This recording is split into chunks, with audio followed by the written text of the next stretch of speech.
This is the Dollemore Daily, and I'm Jesse Dollemore. Today's video is brought to you by Liquid IV. Yesterday, something remarkable happened in a courtroom here in D.C., or in a jury deliberation room here in Washington, D.C. I've been talking about since the insurrection on January 6, 2021, the lead up from the time that Donald Trump's campaign was announced for the 2020 election, practically, through the election, after the election, of a concerted effort, and now we're learning, a seditious conspiracy to keep Donald Trump in power. Stewart Rhodes, leader of the Oath Keepers, a paramilitary separatist militia group that recruits ex-military, ex-cops as members, has been convicted, along with others, of seditious conspiracy, of obstruction. And they face decades in jail. More importantly, though, this is one thread that has been pulled, and if they are guilty of seditious conspiracy, a conspiracy is two or more people gathered together, entering into a conspiracy to commit a crime. There are others. It's not just Stewart Rhodes and these other ding-dongs. I have the names here. It is not just Rhodes or Meggs or Harrelson or Watkins or Caldwell. There are others. The Oath Keepers provided security, personal security, for Roger Stone. These people are thick as thieves. I'm going to read a little bit from the New York Times. I'm going to play a clip for you of Stewart Rhodes on with Alex Jones talking about it's going to be a bloodbath if Donald Trump does not stay in office. There's two options here he's talking about. We will have armed individuals, heavily armed individuals outside of D.C. at the ready if things don't go our way. If Donald Trump is not installed, we'll use the term again, as President of the United States in spite of the fact that he lost. This conviction is a big deal. And we're going to talk about it in just a moment, but before we do, a word from the sponsor of today's video, Liquid IV. There are so many things that I am great at, but staying hydrated isn't one of them. While I always intend to reach for that glass of water, I more often end up with a cup of coffee or a glass of wine. This used to leave me feeling thirsty all the time, especially after hitting the exercise bike or working all evening in our rather stifling production studio. But this spring, I found Liquid IV. Hydrating you 2 times faster than water alone, Liquid IV hydration multipliers are the answer for dehydration. There are so many excellent hydration multiplier flavors to try.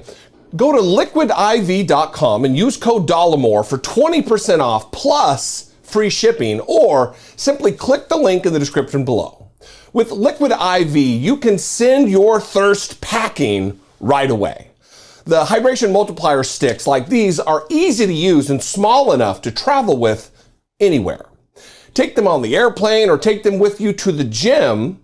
And listen, I've been hooked on their Concord grape flavor lately. It reminds me of the grape juice that I drank on hot summer days as a kid. It's not only delicious, but it also has 3 times the electrolytes of your average sports drink. What's the best way to support your everyday wellness and this channel? Go to liquidiv.com and use code Dollemore, or just click the link in the description to save 20% off plus free shipping. Excuse your thirst with Liquid IV. Let us talk about Stewart Rhodes a little bit. The Ivy League educated lawyer, Eye Patch McGee, who, by the way, shot his own eye out. These gun nuts talk about gun safety and responsible gun ownership. He shot his own eye out. It wasn't in combat. He's no Dan Crenshaw. He shot his own eye out of his stupid head. And now he's convicted of seditious conspiracy. There's no line to be drawn between the two. I'm just stating facts here. First, let's play the clip of Stuart Rhodes on with Alex Jones talking about his plans for January 6th and ultimately what did come to fruition, minus the bloodbath. We have men already stationed outside D.C. as a nuclear option in case they attempt to remove the president illegally. We will step in and stop it. It's either President Trump is encouraged and bolstered and strengthened to do what he must do, or we wind up in a bloody fight. We all know that. The fight's coming. And they relish the possibility that there would have been a bloody fight. Now, there was a deadly insurrection, a failed coup attempt, an attempt to overthrow the United States government, install Donald Trump extra-constitutionally as president of the United States by way of overturning a free and fair and settled American election. And now, based on that evidence and many other pieces of evidence, convicted, found guilty by a jury of their peers of seditious conspiracy. Reading from this New York Times article about it, Oath Keepers leader convicted of sedition in landmark January 6 case. A jury in federal court in Washington convicted Stuart Rhodes, the leader of the far-right militia, and one of his subordinates for a plot to keep Donald Trump in power. Stuart Rhodes, the leader of the far-right Oath Keepers militia, was convicted on Tuesday, along with one of his subordinates, of seditious conspiracy, as a jury found them guilty of seeking to keep former President, ex-President Donald Trump in power through an extensive plot that started after the 2020 election and culminated in the mob attack on the Capitol. The jury in federal district court in Washington found 3 other defendants in the case not guilty of sedition and acquitted Mr. Rhodes of 2 separate conspiracy charges. Now, this should tell you something. I am disappointed that the others were not convicted in this case, but it should tell you something that the jury is deliberating with a nuanced attitude and eye toward the evidence. This wasn't a scorched earth policy, a scorched earth approach from this jury. It wasn't burn it all down. All of them are guilty. It was, well, let's actually prove this case. Prosecutors want to convict these other individuals of these specific conspiracy charges, and we're going to actually look at the evidence, and we acquitted these other individuals. Now, they were convicted of other crimes, but the most serious of them, the seditious conspiracy, they weren't. It speaks well of the jury. The split verdicts coming after 3 days of deliberations were a landmark, if not total victory for the Justice Department, which poured enormous effort into prosecuting Mr. Rhodes and his 4 co-defendants. The sedition convictions marked the first time in nearly 20 trials related to the Capitol attack that a jury had decided that the violence that erupted on January 6, 2021 was the product of an organized conspiracy. Now, I would contend that there is no way possible that they got to the tip of the pyramid with Stuart Rhodes. That there are other actors higher up. Steve Bannon, Roger Stone, Donald Trump, Rudy Giuliani. These other figures, no, Donald Trump did not, but the other figures who met in the command center at the Willard Hotel, organizing, following the updates of what was taking place. There's a cadre of sinister goofs who were attempting to keep Donald Trump in power, no matter the cost, even at the cost of human life. This case is not over. This investigation is not over. There will be, I predict, other convictions up to, related to, and even including seditious conspiracy. They're just getting to the bottom of it.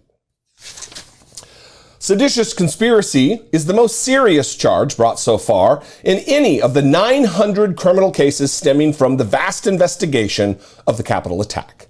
An inquiry that could still result, an inquiry that could still result in scores, if not hundreds, of additional arrests. Mr. Rhodes, 57, was also found guilty of obstructing the certification of the election during a joint session of Congress on January 6th and destroying evidence in the case.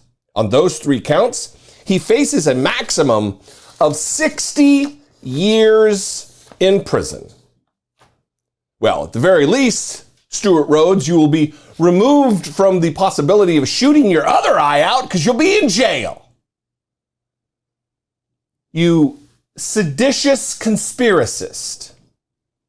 You're guilty of sedition against the United States of America. You and your vile, un-American, anti-democratic troll partners. What do you think out there about this? I would love to know. This has been a long time coming. I reported last week. Last Wednesday, I believe, was their, or maybe it was Friday, their first day into deliberations, and then they were going to take the Thanksgiving break and come back on Monday, and then it took place on Tuesday. So they got it done in short order while examining the evidence, in my opinion, thoroughly. What do you think? I'd love to know. Let's mix it up in the comments. You can also call, leave me a voicemail, 714-576-4054. Of course, you can email me daily@dollemore.com. Follow me on social media. I am at Dollemore everywhere, or just about everywhere. And if you appreciate what I do and you want to help support what I do here, help produce what I do here, click the join button below this video. Become a channel member for as little as $1.99 a month, or you can click on through to patreon.com/IDoubtIt podcast. I love you guys. Appreciate you. Thanks for your viewership, your audience membership, and being passionate about making this world and our country a better place. I'll see you next time. Be genuine. Take care of one another.